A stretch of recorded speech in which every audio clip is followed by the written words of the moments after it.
বিসমিল্লাহির রহমানির রহিম আউযুবিল্লাহি মিনাশ শাইতানির রাজিম। হ্যালো ভিউয়ার্স, আশা করি সবাই ভালো আছেন। আমিও ভালো আছি। আপনাদের জন্য দোয়া রইল।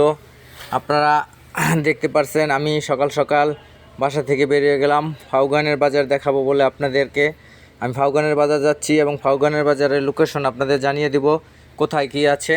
তো এই যে ফাউগানের মেন বাজার, আমরা এখন মেন বাজারে আছি। এ বাজারে টিনের দোকান আছে, বড় বড় মুদির দোকান আছে। পাশাপাশি আমি এখন নিচের বাজার যাচ্ছি, যে জায়গায় কাঁচা বাজার, মূলত কাঁচা মাল, সবজি তরকারি এগুলো পাওয়া যায়। এবং সেই প্রাচীন একটি বট গাছ সামনে দেখতে পাচ্ছেন আপনারা। আরও একটি গাছ আছে অনেক প্রাচীন, তেঁতুল গাছ অনেক বড়। তো এই গাছগুলোকে ঘিরে এ জায়গায় সাপ্তাহিক বাজার বসে শনি ও মঙ্গলবারে, এবং গরু ছাগলের হাটও বসে। পাশাপাশি একটি মসজিদ দেখা যাচ্ছে এবং এটা বাজার কেন্দ্রিক মসজিদ। মানুষরা নামাজ পড়ে এবং স্থানীয় লোকেরাও নামাজ পড়ে। মসজিদটা অনেক সুন্দর, আমি নেমে দেখলাম। তো এখন আমি আপনাদেরকে রিসোর্ট দেখাবো, ফাউগানের রিসোর্ট। মানে দুটি রিসোর্ট হয়েছে ফাউগানে, অনেক সুন্দর।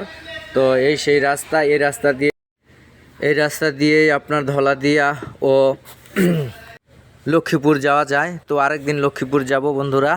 তো এখন দেখতে থাকুন, দুটি রিসোর্ট পাশাপাশি। একটি রিসোর্ট শেষ করে আমি সামনে আরেকটি রিসোর্টে যাচ্ছি।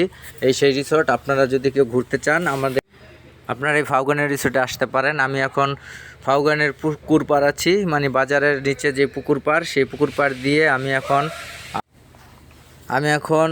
ফাউগান উচ্চ বিদ্যালয়ে প্রবেশ করব। আপনারা দেখতে পাচ্ছেন আমি ফাউগান উচ্চ বিদ্যালয়ে চলে এসেছি। এখানে প্রাথমিক ও হাই স্কুল মানে দুটোই পাশাপাশি। বিপুল পরিমাণে ছাত্রছাত্রী এই জায়গায় পড়ালেখা করে। খুব সুন্দর একটি মনোরম পরিবেশ। এবং আপনারা দেখতে পাচ্ছেন একটি পানির ট্যাঙ্ক নেসলে বাংলাদেশ কোম্পানি থেকে দেওয়া হয়েছে। তো মোড় ঘুরলে দেখতে পারতেছি একটি মুক্ত মঞ্চ। এই জায়গায় খুব সুন্দর একটি মঞ্চ করা হয়েছে, বার্ষিক অনুষ্ঠান করা হয় এই জায়গায় বিচিত্রা। তো স্কুলের মাঠটা আপনারা দেখতে পাচ্ছেন অনেক বড়। এই স্কুলের মাঠে বার্ষিক ক্রীড়া প্রতিযোগিতা। যাই হোক, আমি মোহাম্মদ আমির হোসেন। আপনাদের যদি ভিডিওটা একটু দেখে ভালো লাগে তো আমার জন্য দোয়া করবেন। আপনাদের দোয়াই আমার কাম্য। পরবর্তী ভিডিও দেখার জন্য আপনাদের বিশেষভাবে অনুরোধ করা হলো।